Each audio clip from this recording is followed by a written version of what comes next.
Hello friends, welcome to Tax Rider. तो हम discuss कर रहे थे टॉप 10 मिथ्स ऑफ एनआरआई। तो 5 मिथ्स मैं आपके साथ डिस्कस कर चुका हूँ। बाकी के जो बैलेंस 5 मिथ्स हैं वो मैं आपको पहले बता देता हूँ, फिर डिटेल में डिस्कस करते हैं। सबसे पहला मिथ है कि जो कैपिटल गेन आप जनरेट कर रहे हो इंडिया से, चाहे वो प्रॉपर्टी के फॉर्म में है या शेयर्स के या म्यूचुअल फंड के फॉर्म में है।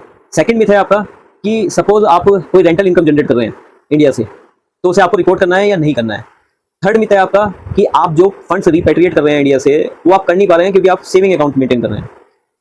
फोर्थ मिथ है आपका कि जो फॉरेन एसेट्स हैं आपकी यूएई में, वो आप या तो मिस रिपोर्टिंग कर रहे हैं या रिपोर्ट नहीं कर रहे हैं।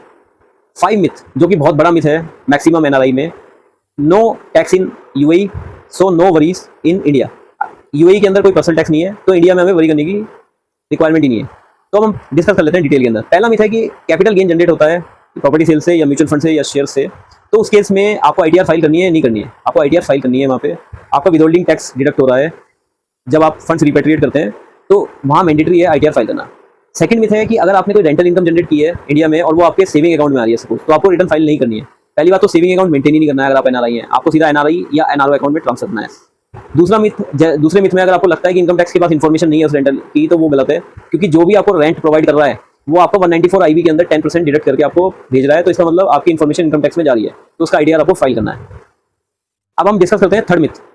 सपोज आप फंड्स रिपेट्रिएट करना चाहते हैं इंडिया से, लेकिन आपके पास एनआरओ अकाउंट नहीं है, सेविंग अकाउंट है। आपने कोई प्रॉपर्टी सेल करी इंडिया के अंदर और आपने उसका जो नॉन रेसिडेंट टैक्स डिडक्ट होना चाहिए था, विदहोल्डिंग टैक्स 20% या 12.5% बेस्ड ऑन द सिनेरियो, वो आपने डिडक्ट नहीं कराया, आपने सीधा रेसिडेंट वाला 1% डिडक्ट करा दिया और सेविंग अकाउंट में पैसा ले लिया। अब आप चाहते हो कि वो फंड आपके यूएई के अंदर आ जाए, तो पहली बात तो पूरा ट्रीटमेंट ही गलत हो गया। आपको नॉन रेसिडेंट का टैक्स डिडक्ट कराना था जो कि 20% के आसपास है, और सेकंड आपका जो फंड रिपेट्रिएट होगा वो एनआरई और एनआरओ अकाउंट से होगा विद सीए सर्टिफिकेट। तो ये आपको बहुत ध्यान रखना है इस केस में।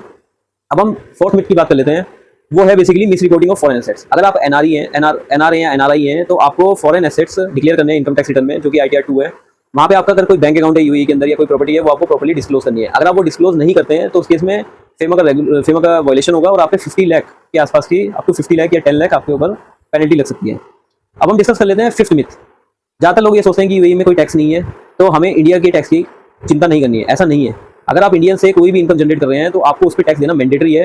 आप पहले देख लीजिए कि अगर आपको इनकम जनरेट कर रहे हैं तो उस पर कोई टीडीएस डिडक्ट हुआ है तो आपको आईटीआर फाइल करना मैंडेटरी है। आईटीआर 2 फाइल कीजिए, उसको रिपोर्ट कीजिए।